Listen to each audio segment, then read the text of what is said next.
Planifier la transition énergétique en conciliant ambition et contraintes économiques. Dominique Lagarde, directeur de la stratégie chez Enedis. Bonjour monsieur, installez-vous où vous le souhaitez. Philippe Dénessé, le patron du groupe Muller, directeur général du groupe Muller. Chauffe-eau, thermodynamique, radiateur avec stockage thermique, pompe à chaleur, etc. J'en ai appris beaucoup dans ce domaine en consultant votre site. Gabrielle Gauthier, madame, bonjour, directrice des affaires européennes chez Total Énergie. Et Luc Chausson, directeur des projets stratégiques chez Volkswagen France. Alors, nous avons une petite heure, on reste orienté vers la salle et vers les caméras. Je vous rappelle simplement qu'on nous suit sur Zoom, c'est ça, d'une part, pardon. Oui, moi aussi, alors il faudrait que je m'avance, c'est ça? C'est ça? D'accord. Bon, très bien. Alors, écoutez, on fait tout ça en direct. Hop. Voilà. Et puis, on s'adresse évidemment à vous qui nous faites l'amitié, l'intérêt d'être là aujourd'hui. Planifier la transition énergétique, concilier des ambitions, des contraintes économiques.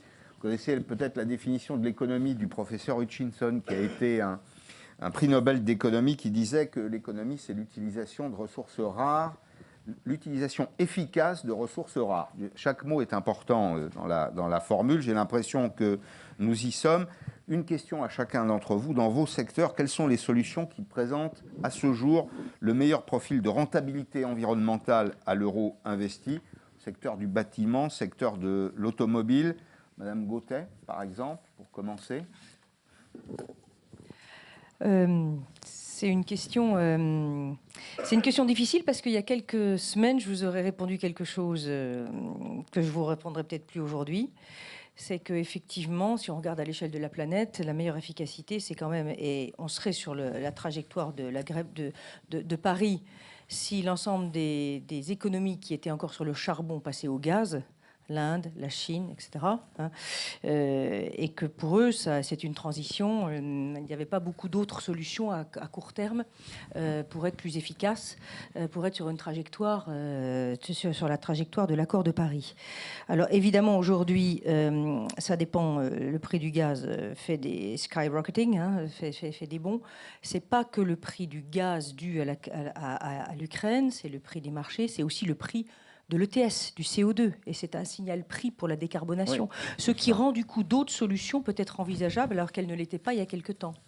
Par exemple, le prix du biométhane, dont on envisage d'accélérer la production, l'hydrogène, dont on envisage aussi aujourd'hui d'accélérer la production, et puis des autres solutions de décarbonation sur lesquelles on travaille depuis très longtemps, mais qui voient leur rentabilité uniquement parce que c'est pas le prix du gaz, c'est le prix du CO2 et de l'ETS, et le signal prix de carbone qui aujourd'hui est favorable pour les envisager. C'est le CCUS, dont j'avais la charge chez Total il n'y a encore pas très longtemps, Total Énergie. C'est les solutions de captage du carbone, d'enfouissement du carbone. Donc ces solutions-là sont aujourd'hui envisageables. Et je dirais, évidemment, la crise est terrible, cette guerre est terrible, mais dans toute crise, il y a un blessing in disguise, c'est que tout d'un coup, il y a un signal prix et un signal sur les énergies fossiles qui fait qu'on va peut-être accélérer et ça va débloquer un certain nombre de choses dont on va peut-être pouvoir parler. Donc c'est l'aspect, je ne dirais pas positif, parce qu'on ne peut pas se dire qu'il y a un aspect positif. Mais voilà, donc il y a des solutions dont la rentabilité et l'efficacité, en tant que le coût-efficacité, va être améliorée. Biométhane, hydrogène, accélération des renouvelables, alors que ce n'était pas envisageable et que jusqu'à présent, pour beaucoup de zones du monde, le gaz était une solution abondante et pas chère. Voilà, pour décarboner. Luc Chausson, dans le secteur automobile, vous êtes directeur des projets stratégiques chez Volkswagen France. Bon, on va évoquer la question des mobilités, de la voiture électrique.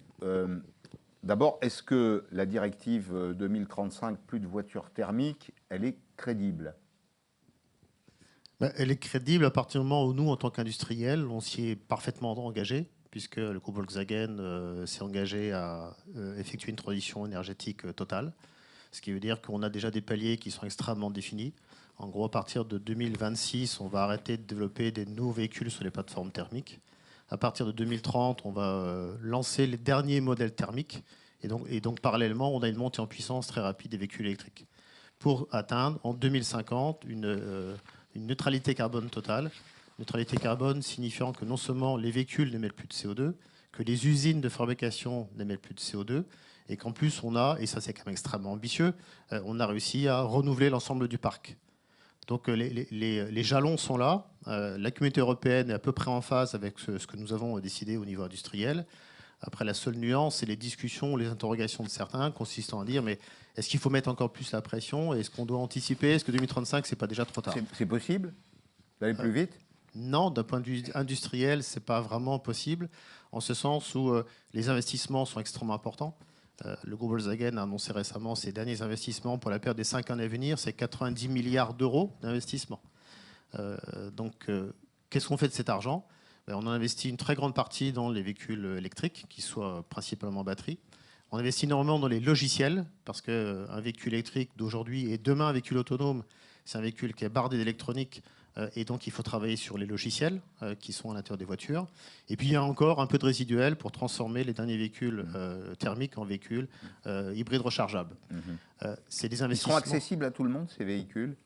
Donc, je vous pose la question parce que j'ai en mémoire un entretien de Carlos Tavares aux Échos il y a environ un mois qui disait en substance, attention, il y aura un impact social terrible, vous allez sortir du marché toute la classe moyenne qui n'aura pas les moyens de s'acheter une voiture.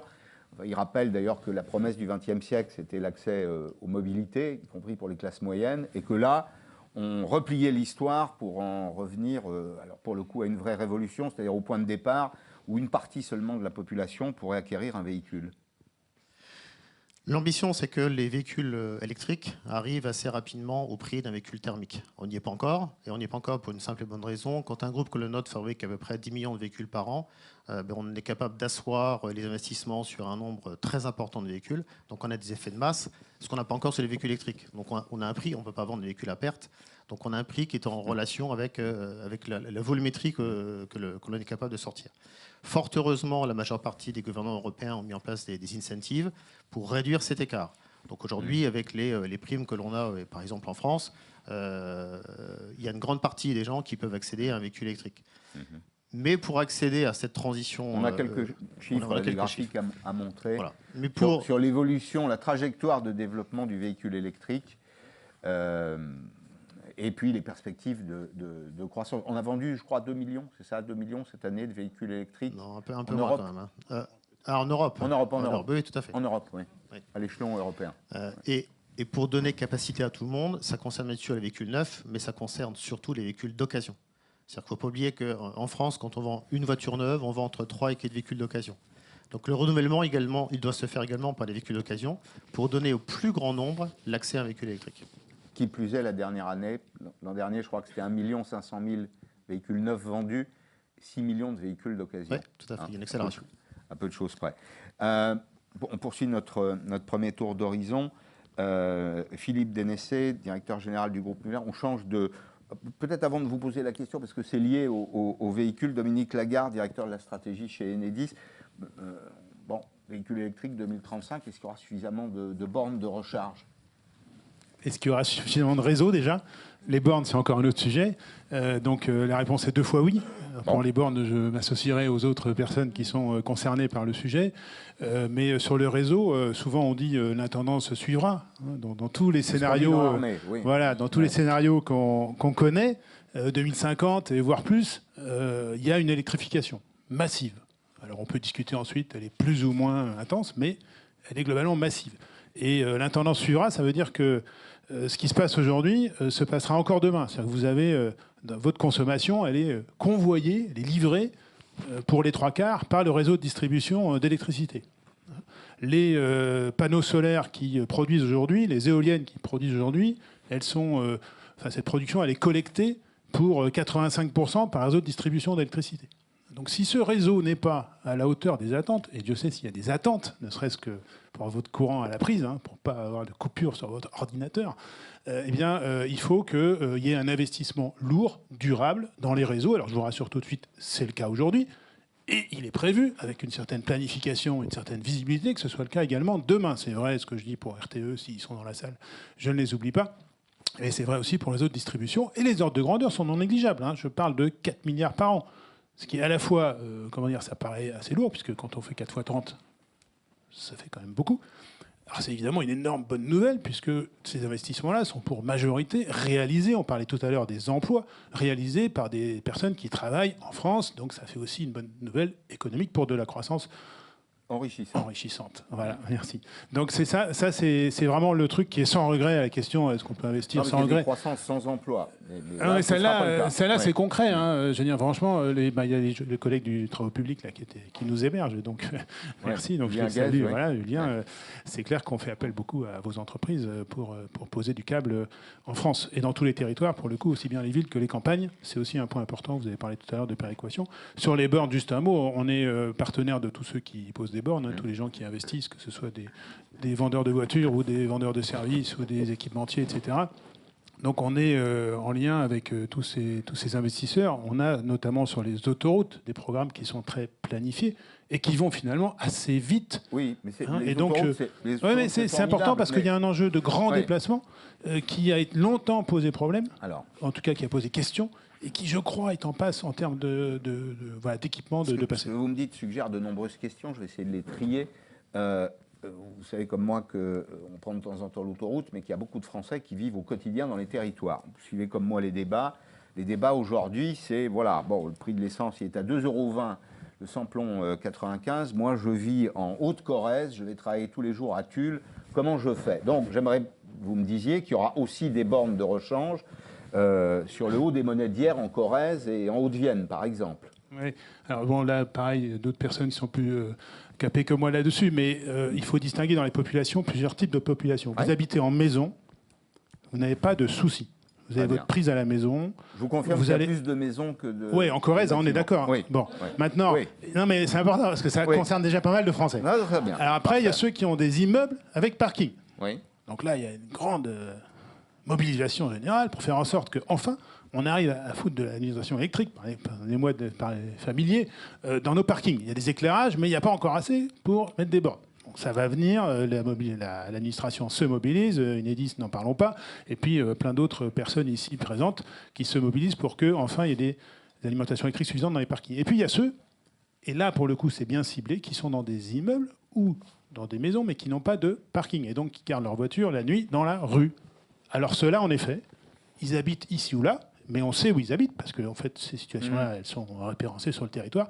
Et là, avec les élus qui font aujourd'hui des schémas directeurs d'implantation des bornes de recharge, il y a une dynamique qui prend forme pour que, en effet, on pense un peu mieux que ce qu'on a fait jusqu'à présent, l'emplacement de ces bornes, et ça se fait en particulier avec Enedis, puisque à la fin, c'est raccordé de près ou de loin au réseau de distribution. On ne va pas purger le sujet maintenant, mais bon, de mémoire, 50 000 bornes, c'est ça? 53 700, sous contrôle de ceux qui le savent comme moi, de bornes accessibles au public. Il en faudra combien en France pour un parc de... Il y a quoi, 45 millions de véhicules en France, non? Oui, mais si on prend les projections du marché sur les 5 années à venir, on a fait le calcul, il faudrait 300 000 bornes publiques en France.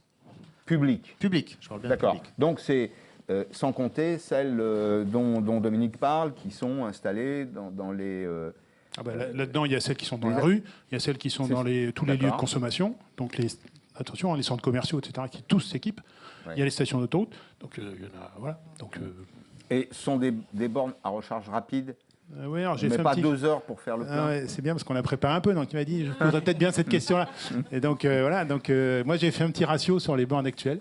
On est à 22 kW par borne, ce qui est plutôt en moyenne. Bien sûr, il y en a à 3, il y en a à 7, il y en a à 50, à 150, à 300. Mais cette moyenne de 22 m'a plutôt encouragé parce qu'on a démarré avec des bornes qui étaient, vous vous souvenez, il y a 10 ans, c'était des bornes de 3, de 7, y compris dans la rue. Donc c'était un peu faible. Et là, le 22 m'a plutôt encouragé. Je ne m'attendais pas à ce chiffre-là. Je pensais que c'était encore un peu plus bas. Bon, très bien. Alors, les questions de mobilité, les questions liées au bâtiment, je me tourne vers vous, Philippe Dénessé, directeur général du groupe Muller. Alors, je le disais tout à l'heure, chauffe-eau thermodynamique, radiateur avec stockage thermique, pompe à chaleur. Dans votre secteur, si je reprends la question de départ, où est le bon euro investi ? Alors, c'est effectivement une excellente question. Alors, nous, on est un industriel. Il y en a quand même français qui concevons, fabriquons et distribuons. Vous travaillez, oui, vous fabriquez On a 6 usines en France, voilà. Ouais. C'est pour réconcilier avec ce qui est encore possible de faire, pour voilà, concevoir ces produits de confort thermique. Alors ça couvre beaucoup de réalités, mais la particularité, c'est que nous sommes dans une source d'énergie qui a toujours été l'électricité depuis longtemps, depuis toujours. C'est une ETI qui a une soixantaine d'années. Et aujourd'hui, effectivement, où on voit que ce discours revient un petit peu à la mode. J'ai entendu dire que les pompes à chaleur, j'ai entendu beaucoup parler aux premières tables rondes. C'était assez encourageant. D'ailleurs, on va peut-être y revenir, mais derrière la réalité des pompes à chaleur, il y a beaucoup de sujets. Il n'y a pas qu'une pompe à chaleur, c'est pas juste un produit. Il y en a plusieurs types. Et je dirais, pour répondre directement à votre question, je dirais qu'aujourd'hui, je prends l'exemple d'une pompe à chaleur, dans son efficacité, elle consomme 1 kWh, elle restitue 5 kWh. Donc voilà, c'est une manière aussi d'exprimer un petit peu ce niveau d'efficacité. Donc la recherche, elle est sur l'utilisation d'une source d'énergie renouvelable, disponible, l'air et les calories qu'on peut en sortir, et la manière de restituer une source de chaleur, que ce soit pour le chauffage, pour l'eau chaude sanitaire. Donc ça, c'est une réalité concrète. Après, effectivement, il y a la vraie question, c'est celle effectivement du financement. Donc on y reviendra peut-être. Non, au contraire. En tout cas, voilà, c'est ce qui effectivement. Demain, ce qu'on peut faire maintenant. Aujourd'hui, la décarbonation, c'est un sujet. Vous parlez d'efficacité énergétique. Il y a un autre sujet, on l'a vu, qui est quand même davantage d'actualité, c'est celui de l'efficacité environnementale. L'enjeu, il est aussi beaucoup là. Je pense c'est la thématique de cet après-midi. Tout à fait. C'est essayer de produire de la croissance et en même temps décarboner. Tout à fait.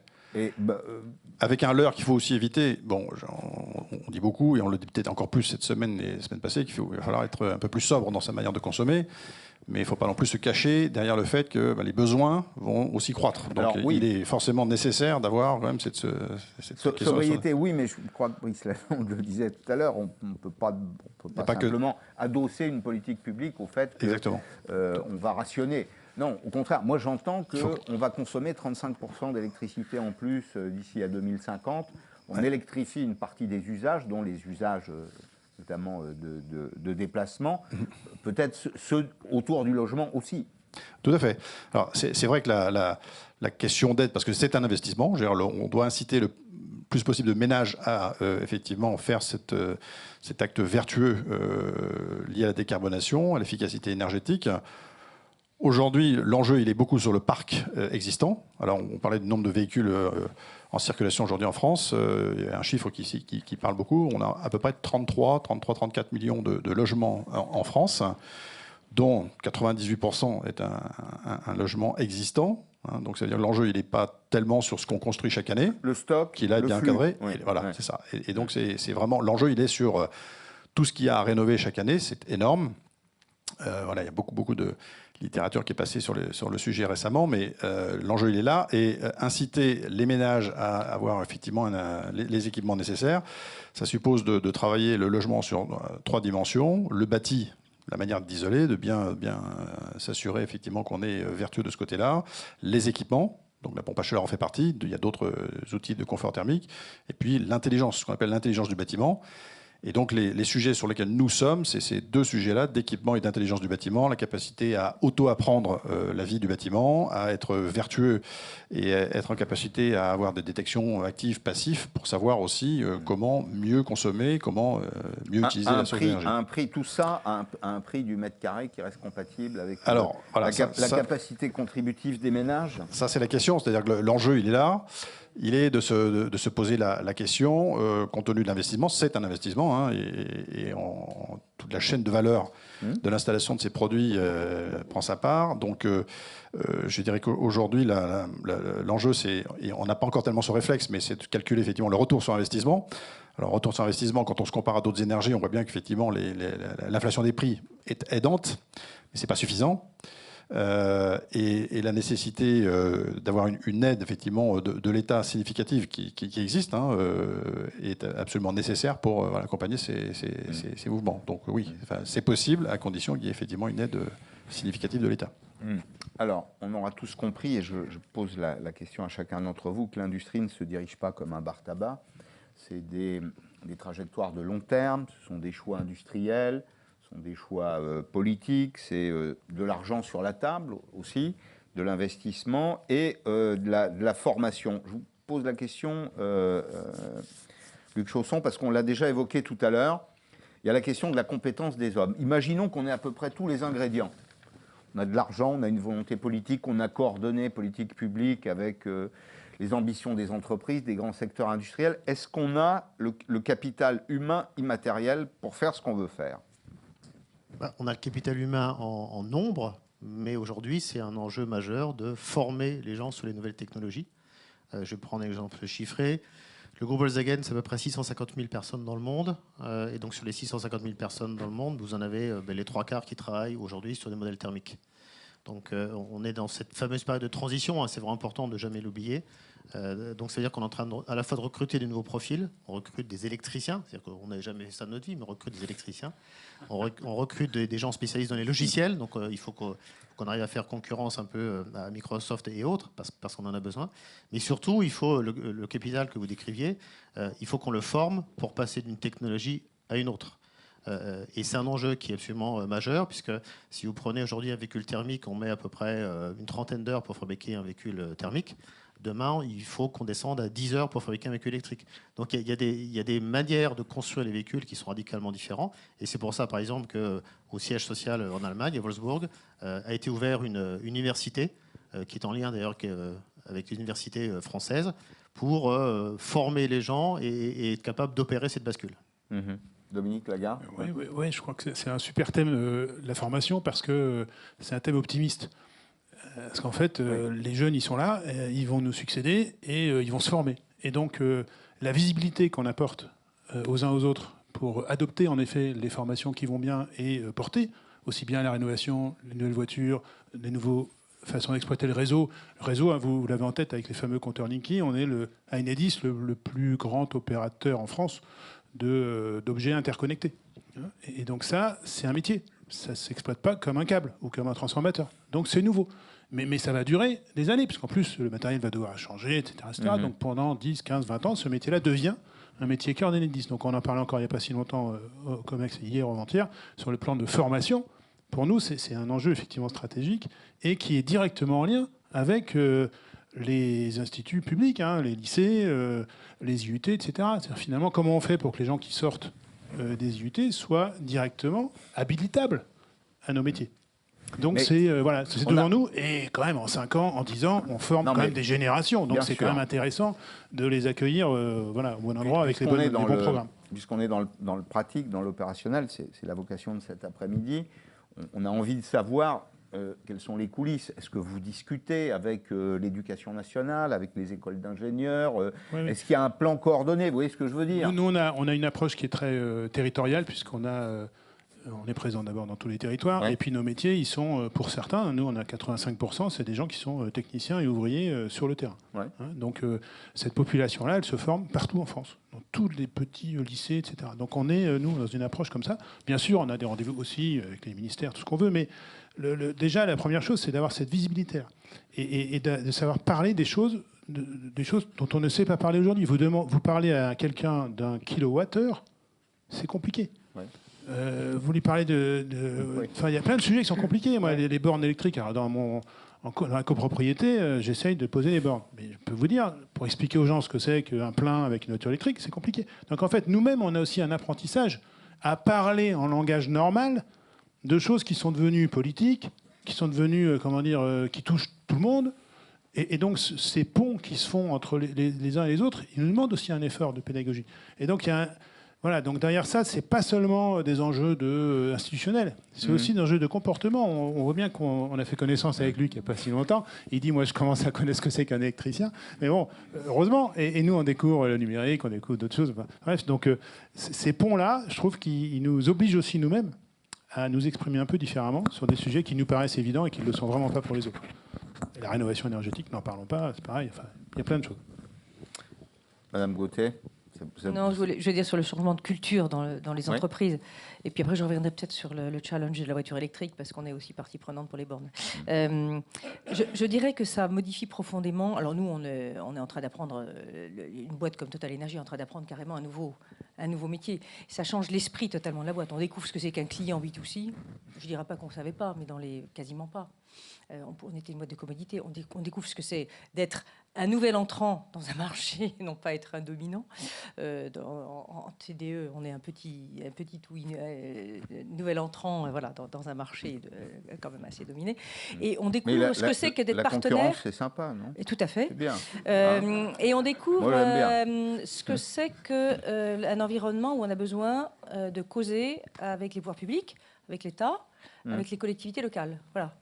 Et on découvre également ce que c'est que travailler avec d'autres en filière. C'est-à-dire qu'on travaille sur l'électrique, sur les bornes électriques, on rencontre par alliance, notamment à Bruxelles, hein, on fait des alliances, que ce soit sur l'électrique, que ce soit sur les SAF, hein, Sustainable Aviation Fuels, et merci Eden de nous réunir par filière, avec Safran, avec, dans le domaine par exemple de l'aérien, dans le domaine du maritime, avec des constructeurs, avec d'autres métiers. Donc ça décloisonne quand même beaucoup, ça change profondément les visions, ça donne d'autres idées sur le déploiement.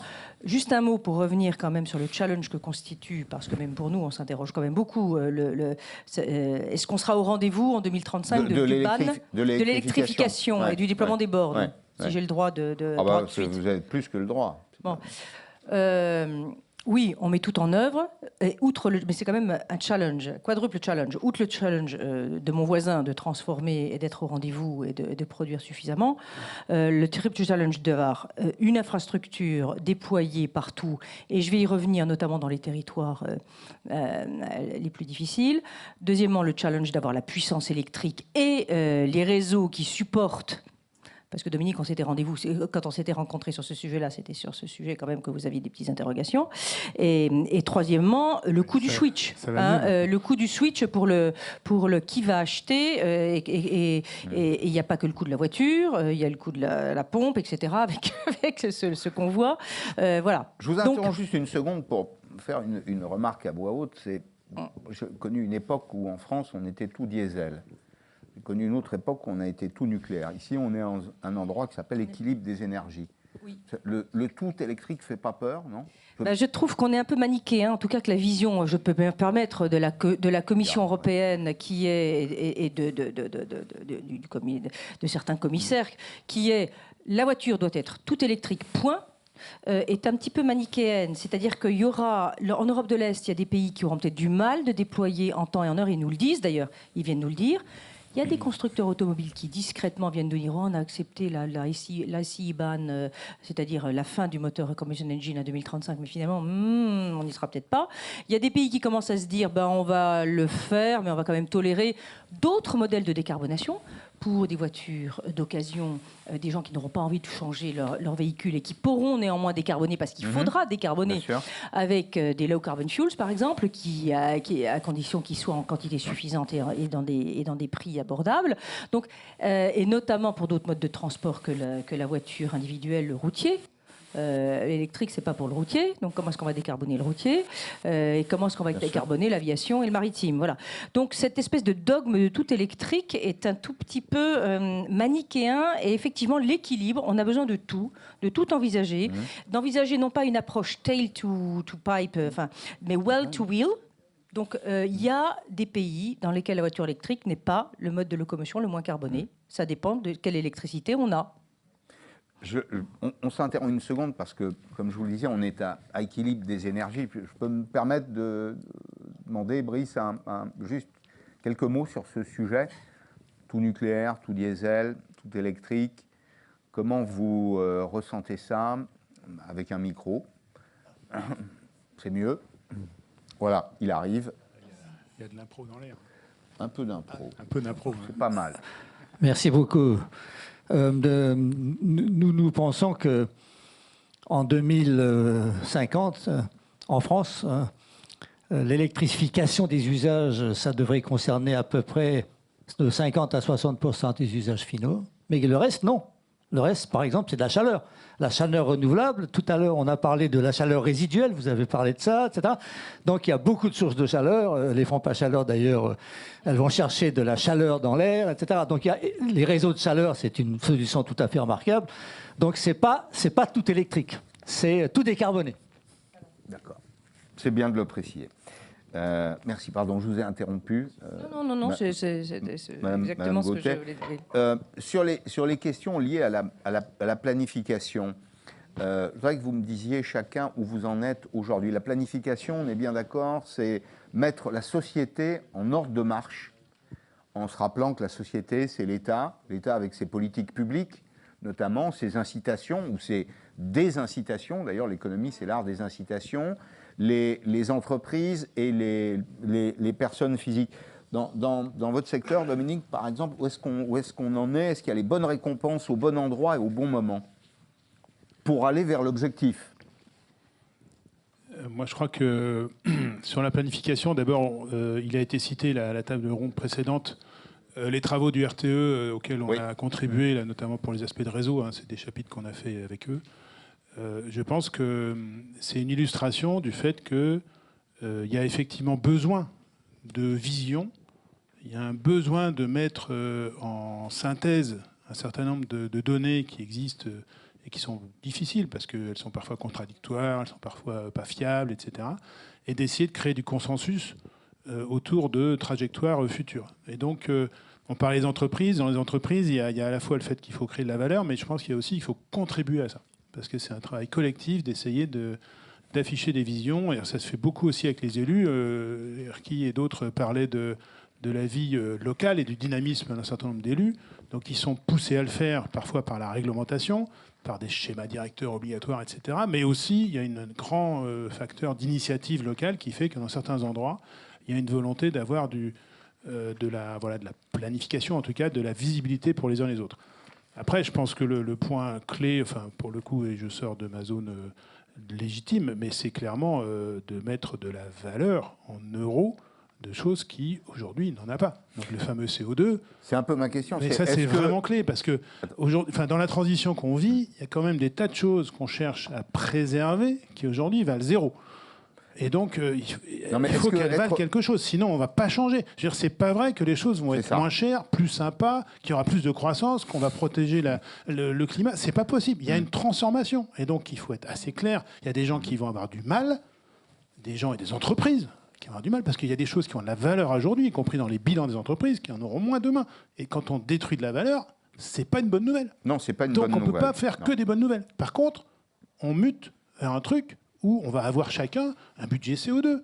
Et chaque entreprise a un budget CO2. Ça va venir un jour ou l'autre. Et gérer notre budget comme tout le monde gère ses budgets en euros, y compris la moitié des Français qui sont payés moins de 1 800 €, si je ne me trompe pas, le salaire moyen, salaire médian, tous ces gars-là, ils font à l'euro. Est-ce que dans 5 ans ou dans 10 ans, ils font au gramme de CO2, mais qui se traduira en euros? Il faut qu'on se le souhaite mutuellement. C'était bien ma question. Est-ce que être vertueux, ça rapporte? C'est ça la question. Il faut que ça rapporte. Il faut que ça rapporte. Rapporte. En tout cas, qu'on gère ce qui coûte. Parce que quand on gère son euro, ça ne rapporte pas forcément. Simplement, on met la priorité là où on a envie de vivre. Voilà. Philippe Dénessé. Moi, je dirais que la difficulté, c'est évidemment de... Non. Alors, le micro ne fonctionne pas. Il faut qu'on... Si, ça y est. Voilà. Ça va? C'est mieux? Voilà, c'est parfait, là. C'est fait. Un des enjeux, si on essaie de reprendre un petit peu de distance par rapport au sujet, c'est évidemment de se projeter. C'est-à-dire qu'on parle d'investissement qui nécessite de faire muter notre économie, notre industrie, etc. Et on parle d'investissement long terme. Et on est face à une urgence qui n'est pas le long terme. Donc ça, c'est une des premières données. Moi, je mets au défi quiconque, déjà, de regarder son business plan d'il y a 5-6 ans, de voir comment il s'est traduit dans la réalité dans les 2-3 dernières années. Là, bon, a priori, il y a plus d'accidents que qui sont un peu imposés, mais qui... Bon. Donc ça, c'est une première notion. Je pense que le vrai enjeu, en tout cas pour un industriel comme nous, c'est aussi de se dire quel effort on est prêt collectivement à réaliser pour que, alors non seulement les produits qu'on réalise soient des produits vertueux qui s'inscrivent bien dans cette nécessité de décarbonation, mais de savoir aussi quel est l'écosystème dans lequel on veut vivre. C'est-à-dire que l'investissement, là, pour le coup, il est extrêmement important. Nous, on a été effectivement, on est structurellement en concurrence avec des produits qui viennent de très loin.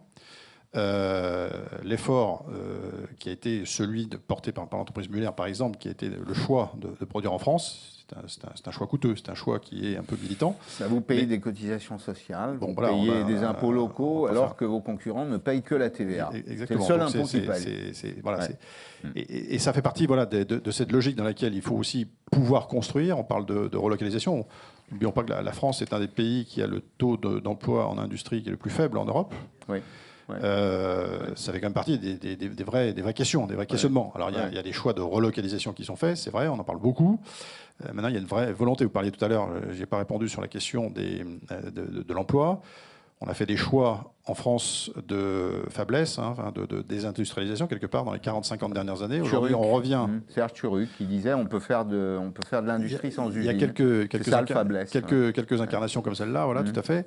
Bon, aujourd'hui, on se rend compte que c'est pas forcément le bon choix qui est opéré. Alors encore une fois, chaque réalité se mesure à l'aune de ce à quoi on doit faire face.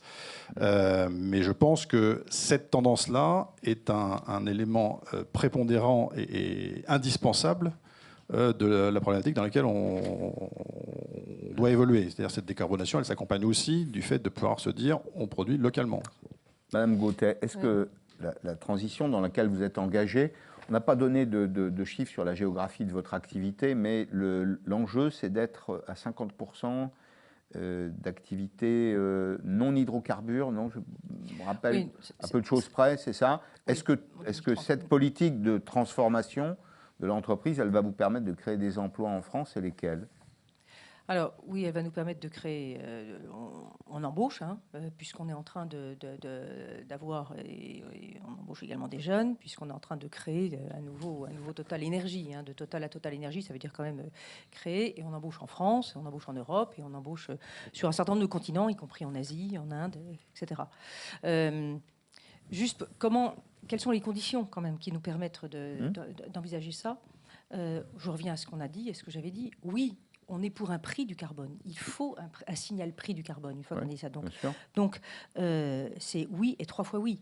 Alors évidemment, ça va être coûteux, et coûteux pour les électro-intensifs que nous sommes aussi, coûteux pour les ménages. Donc il faut des mécanismes d'aide pour la transition. Donc le chemin, je ne sais plus qui disait tout à l'heure, c'était Julien Guès, je crois, le chemin est important. Et deuxièmement, on a besoin de l'accompagnement public. On ne peut pas faire ça tout seul. Donc il faut un cadre, et il faut un cadre de long terme. Donc il faut, par exemple, des mandats d'injection de biogaz, de biofuel, etc., pour créer un marché. Il faut, pour les puits de CO2, un prix du carbone et des contracts for difference. Les projets que je menais à Northern Lights de CCUS, je ne pouvais les envisager que dans le cadre... Et heureusement, le gouvernement français là, est en train d'avoir, il a fallu un petit peu le pousser à voir ça, une consultation sur les moyens de la décarbonation. C'est des contrats long terme qui assurent, qui garantissent un prix du CO2 et du carbone. Et là, ça permet de lancer des investissements. Il faut des PPA pour les renouvelables. Le carbone vaut quoi aujourd'hui, la tonne ? 100 euros. Avec un prix du carbone à 100-120 euros, ces projets-là sont envisageables. Alors ça, voilà. C'est le bon signal prix, c'est pas la peine de monter au-dessus. Au-delà, on peut monter au-delà, et là, ça rend encore plus de projets complexes.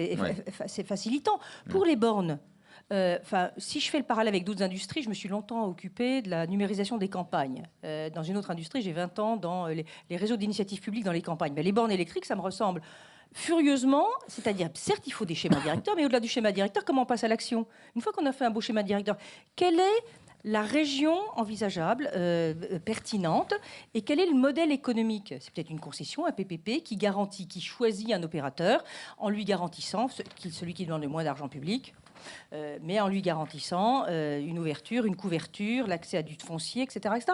Peut-être dans les territoires ruraux, c'est ça qu'il faut. Et quand j'étais directrice d'investissement de la Caisse, j'en ai mené un certain nombre avec certains opérateurs. Voilà, donc il faut un partenariat public-privé et une initiative publique qui... Pas beaucoup d'argent public, mais des incitations fiscales, long terme, sociales, voilà. Ouais, voilà. Fiscales et sociales. Vous avez évoqué, je reste avec vous une seconde, vous avez évoqué les puits de carbone. Je n'ai pas une connaissance très approfondie du sujet, ça ressemble à quoi ? Il y en a deux types. il y a le captage du CO2, les puits de carbone industriels, où on capte le carbone, on le liquéfie, on le fait soit par shipping, soit par pipe, et on l'enfuit dans des puits déplétés en mer du Nord. Là, on a quelques projets donc en Norvège, à Northern Lights, au nord offshore des Pays-Bas. Donc c'est de l'exploration-production à l'envers, si vous voulez. On enfuit ça soit dans des puits déplétés de pétrole, soit dans des aquifères salins, ou au mieux, on utilise bien évidemment le CO2. Et j'espère qu'un jour, on enfouira un peu moins et qu'on pourra utiliser, mélanger à de l'hydrogène pour faire des e-fuels, par exemple. Donc on a toute une économie on a une économie de l'hydrogène. Là, aujourd'hui, il y a un plan hydrogène de l'Europe. Il faudrait un plan CO2 de l'Europe. Quelle utilisation du CO2? Premier puits. Ouais. Deuxième puits, c'est les puits de carbone naturels. Et là, l'Europe a du chemin à faire, c'est-à-dire que on donne ces marchés volontaires du carbone. Il y a un certain nombre d'entreprises qui reforestent, ou qui captent le carbone dans les sols agricoles. Mais j'avais cette responsabilité chez Total Energy, mais les seuls investissements que j'ai faits, c'est en Afrique, en Amérique latine et en Australie, parce qu'il y avait un marché organisé volontaire du carbone. Et l'Europe, j'essaie de pousser l'Europe à avoir ça, c'est vraiment une frontière, à organiser un marché volontaire du carbone qui permettrait à des investisseurs comme Total d'investir en gagnant des crédits carbone qu'ils pourraient mettre à leur bilan pour compenser le résiduel dans 10-15 ans. Alors, on peut l'inscrire au bilan, c'est ça, il y a un avantage comptable pour le coup. Alors, planifier la transition énergétique, concilier ambition, contraintes économiques, la dimension de l'emploi que vous avez les uns et les autres évoquée. Luc Chausson, il y a une grande préoccupation dans le secteur automobile, elle est exprimée par les organisations syndicales et par la société. L'électrification des usages peut détruire des emplois. Est-ce que demain, on peut espérer qu'au moins à l'échelon européen, une entreprise comme la vôtre, qui est une très grande entreprise, multimarque, va maintenir ses emplois, peut-être même les apprécier en termes de contenu? Est-ce que la transition ne va pas nous coûter cher sur le plan social? Oui, c'est une bonne question, puisque comme je disais tout à l'heure, il y a une vraie rationalisation pour fabriquer un véhicule électrique par rapport à un véhicule thermique. Donc on est en droit de se poser cette question. Donc nous, on y répond par la création de la chaîne de valeur en Europe. C'est-à-dire qu'il y a du temps homme qui va disparaître. Il faut impérativement qu'on le compense, parce que le capital humain, quand vous mettez 5 ans ou 10 ans à former un technicien, il est hors de question de le laisser partir. Et puis si on le laisse partir, en plus de ça, il va être récupéré par Enedis ou par quelqu'un d'autre. Donc nous, on veut le garder. Comme c'est Enedis, c'est pas très grave. Voilà. Nous, on n'est pas en concurrence, hein, je vous rassure. Voilà. Pour être plus sérieux, la création de la chaîne de valeur, ça veut dire qu'on a pris la décision, mais comme d'autres constructeurs, de créer des usines de batteries en Europe. On a pris la décision de créer des usines de recyclage des batteries. Parce que contrairement à une idée reçue, on sait non seulement réparer les batteries des véhicules électriques, mais on sait aussi les recycler, on sait leur donner une deuxième vie, et c'est notre avenir. C'est-à-dire que notre avenir, c'est une création de chaîne de valeur complète. Et tout à l'heure, vous parliez de planification. Il y a quelque chose qui est très nouveau, c'est-à-dire qu'il y a 4-5 ans, moi je suis dans l'automobile depuis très longtemps, en fait on ne se parlait pas les uns les autres. On se parlait avec Peugeot, avec Ford, mais on n'aurait jamais parlé EDF, Enedis, et avec Total, on avait une carte de carburant. Notre groupe nous a donné comme instruction, il y a maintenant 3-4 ans, de se dire la stratégie qu'on a de transition énergétique, elle ne passera que si on a des vraies collaborations avec tous les acteurs de toute la filière. Et effectivement, on se rapproche des gens comme Enedis, on se rapproche des fabricants d'énergie, parce que le véhicule to home est un sujet qui fait partie d'ailleurs du rapport de la RTE, c'est-à-dire être capable à un moment donné d'aller rechercher de la puissance résiduelle dans la batterie d'un véhicule pour le réinjecter dans la maison, qui est l'usage le plus immédiat.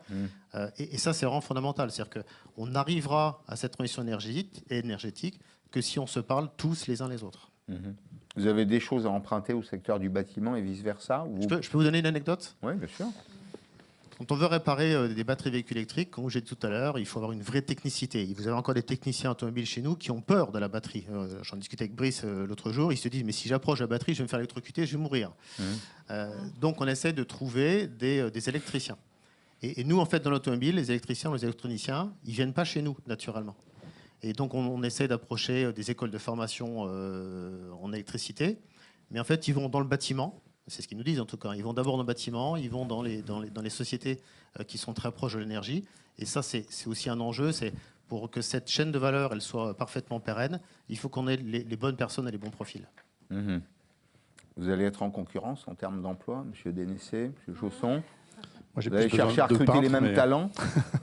moins d'électriciens, peut-être plus de peintres, Ouais. d'opérateurs sur ligne, des choses comme ça. Ouais, mais enfin bon, je pense que il y a un cercle vertueux. Mais en tout cas, ce que je rejoins, c'est qu'il y a toute une filière, plus ou moins d'excellence, en tout cas manuelle, qui a disparu au fil du temps, et que de toute façon, le secret, c'est d'arriver à former les gens et de leur donner plus une envie de nous rejoindre avec un projet industriel, un projet d'entreprise. C'est ça qui va faire la différence. Mais C'est pas ça tellement marche de se dire, là, sur les 700 000 apprentis qu'on a formés l'an dernier, par exemple, il y en a qui sont chez vous?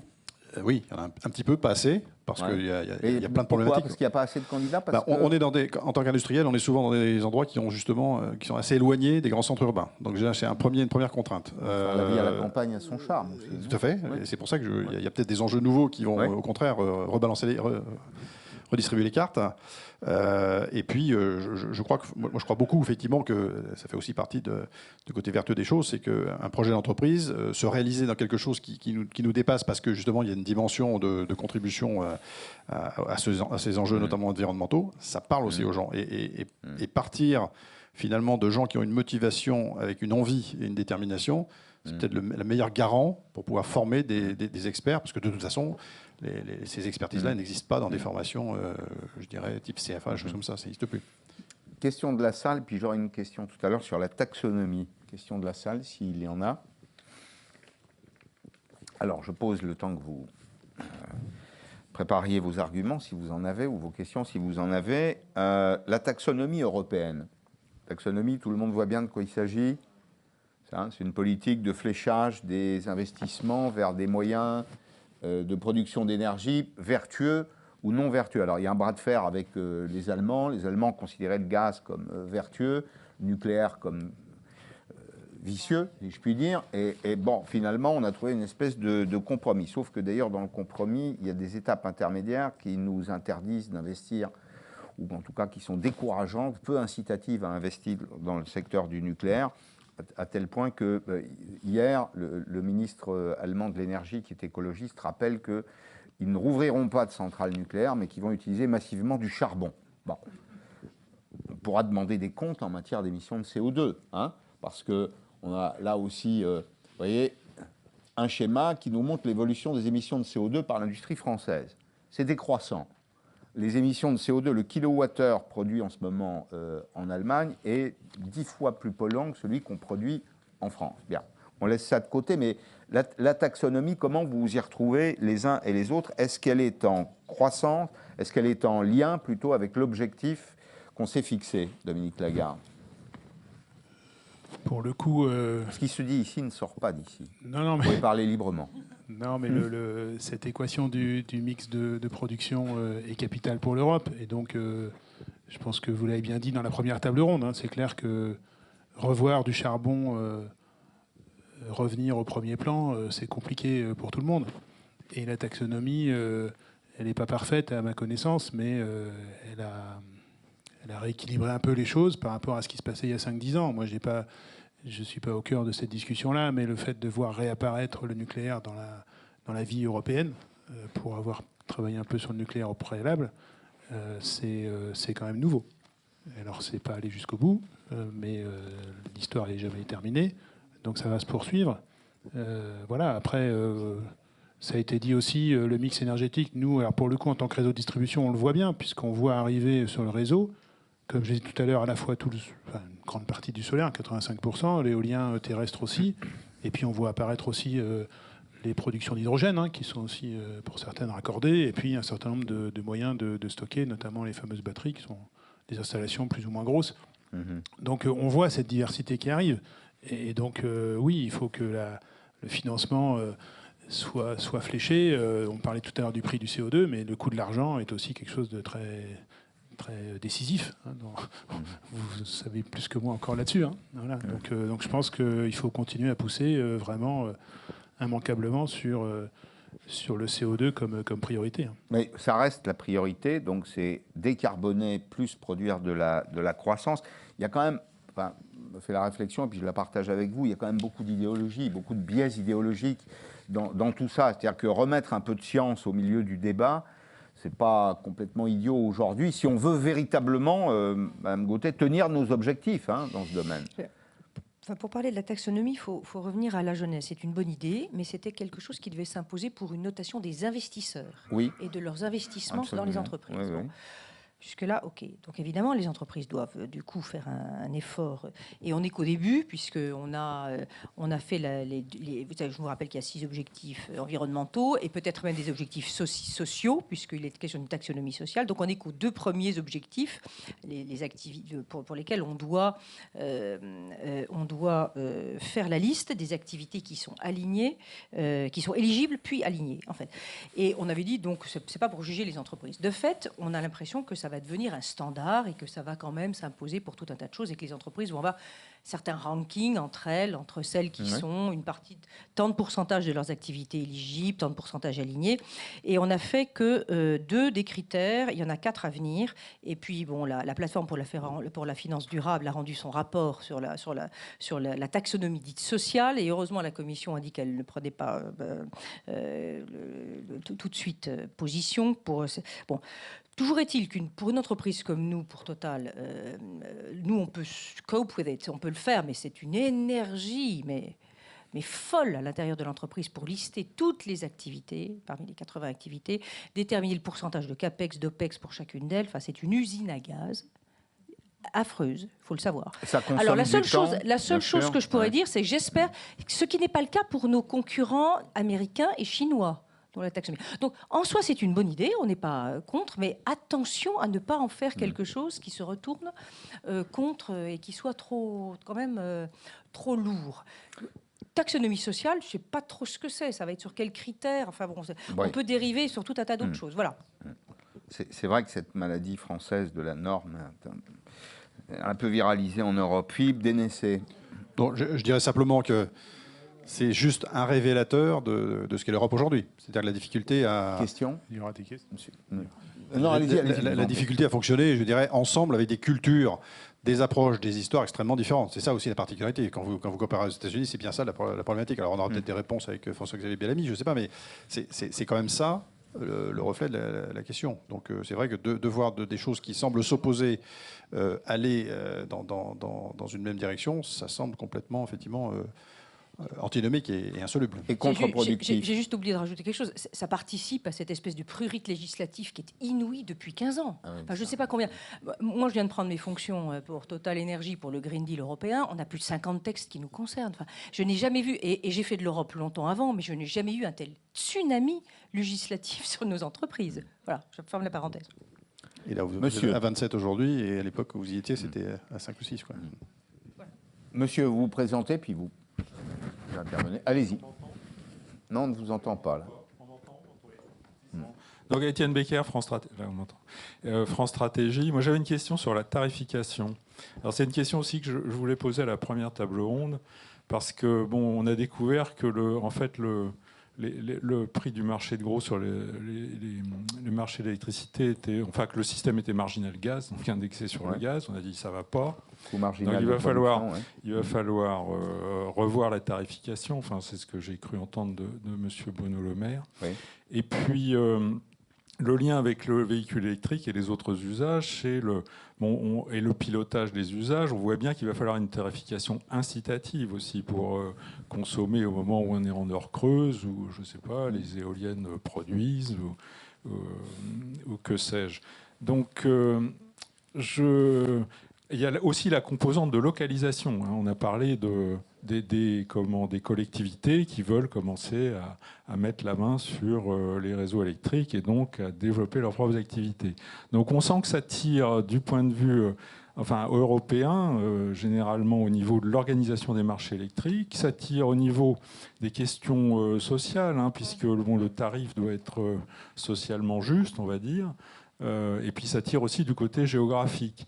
Donc la question, moi j'ai l'impression qu'avec la révolution, enfin c'est pas une révolution, avec la crise là, qu'on vit, donc Bruno Le Maire a dit que c'était une crise qui était d'une ampleur comparable à celle du choc pétrolier, est-ce qu'on ne va pas devoir revoir entièrement cette tarification, avec d'ailleurs toute l'organisation du secteur, comme ça avait été fait d'ailleurs après le choc pétrolier, puisque la théorie de Marcel Boiteux, etc., a été mise au point quand la France a développé un nouveau parc et donc on a développé une nouvelle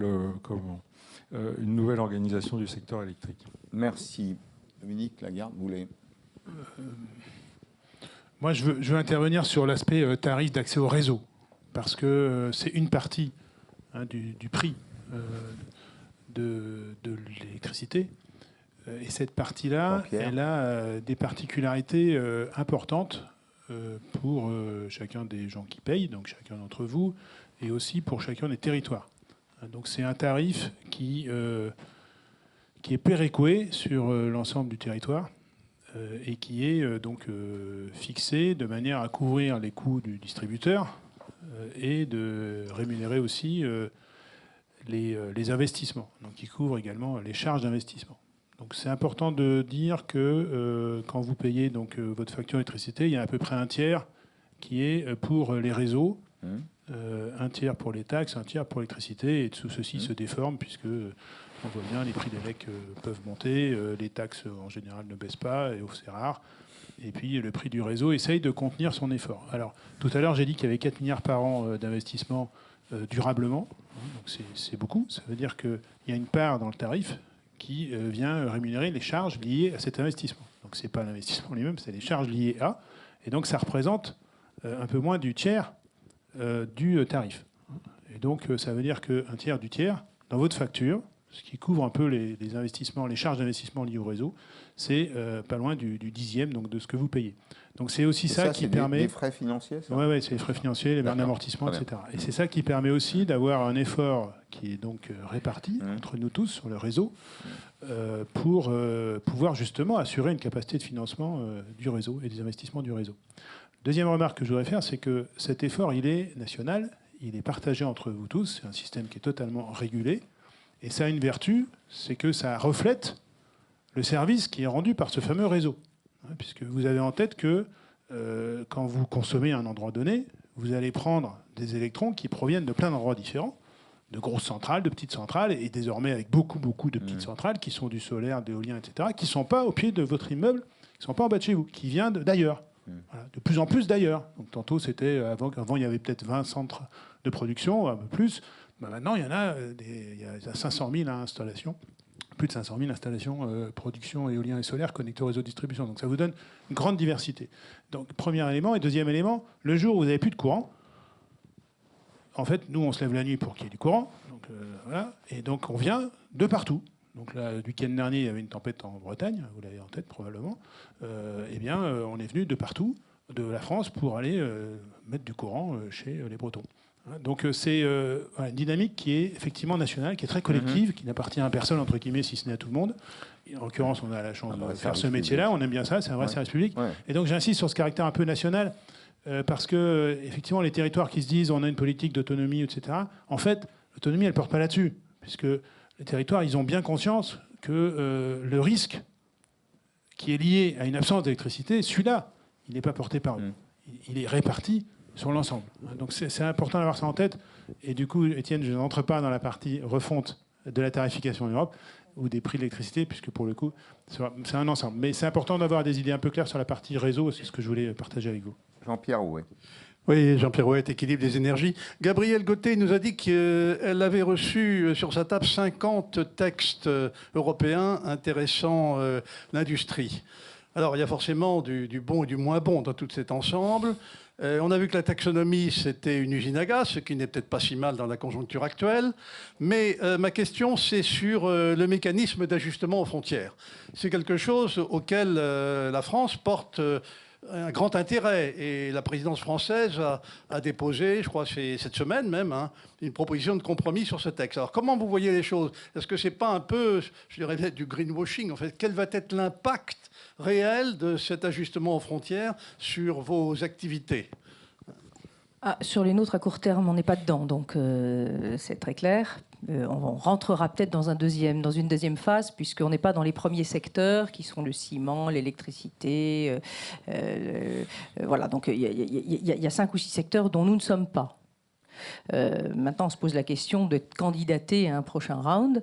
Je pense que sur le principe, on n'est pas contre un principe d'un level playing field pour empêcher les fuites de carbone et les moins 10 en carbone.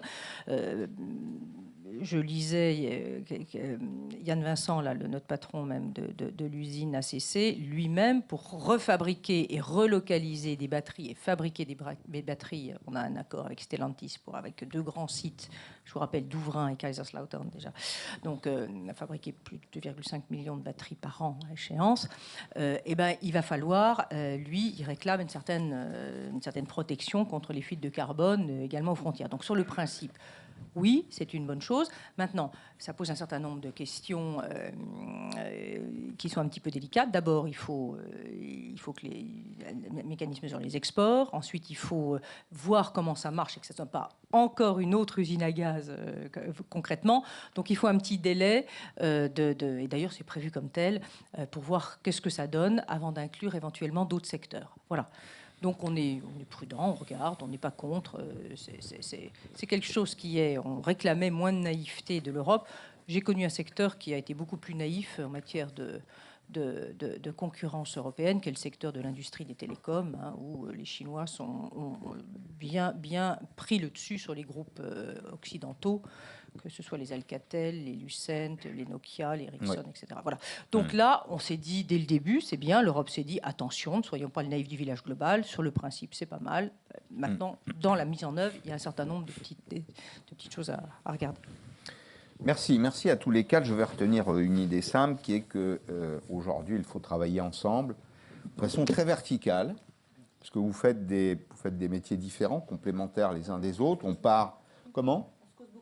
Vous parlez beaucoup, ben c'est bien, continuez de le faire, parce qu'on a compris que les exemples de bonne gouvernance, les partages de pratiques, c'est un facteur de progrès pour les entreprises. Agir en filière, un peu comme les Allemands, chasser en meute. Je trouve que c'est une assez belle image, hein, qui dit en substance qu'il y a un nouveau mode de coopération entre les entreprises, peut-être même parfois des entreprises en situation de concurrence.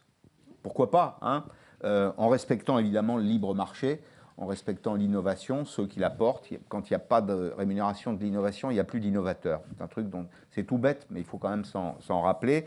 On va marquer une pause d'un petit quart d'heure.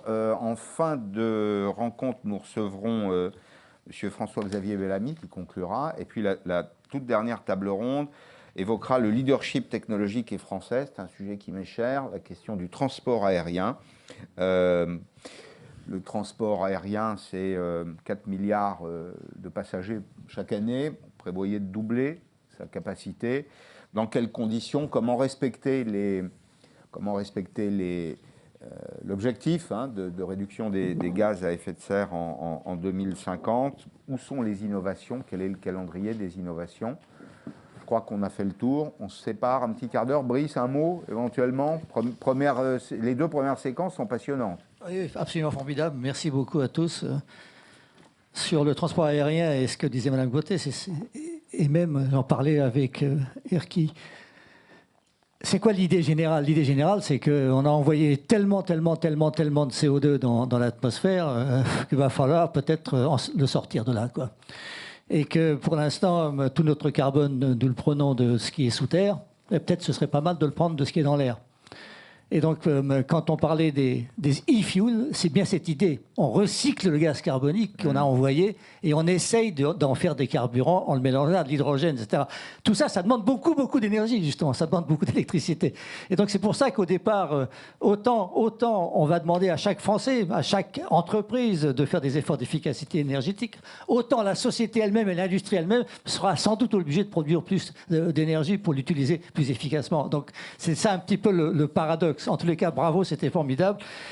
Il y avait tellement de choses. Vous savez, il n'y a pas longtemps, dans le Guardian, il y avait une étude sur les bâtiments, les bâtiments les plus modernes, les plus efficaces énergétiquement, qui ont un label. Et ils ont regardé et ils se sont aperçus que ce bâtiment-là consommait plus d'énergie que les autres. Et c'est très intéressant parce que c'est typiquement le problème la première chose que faisaient les utilisateurs, c'est qu'ils débranchaient le système automatique. Ah, oui. Première chose. Et ensuite, ils faisaient la cuisine, ils apportaient des petits réchauds supplémentaires. Enfin, C'est l'introduction de la 4e table ronde. À tout de suite.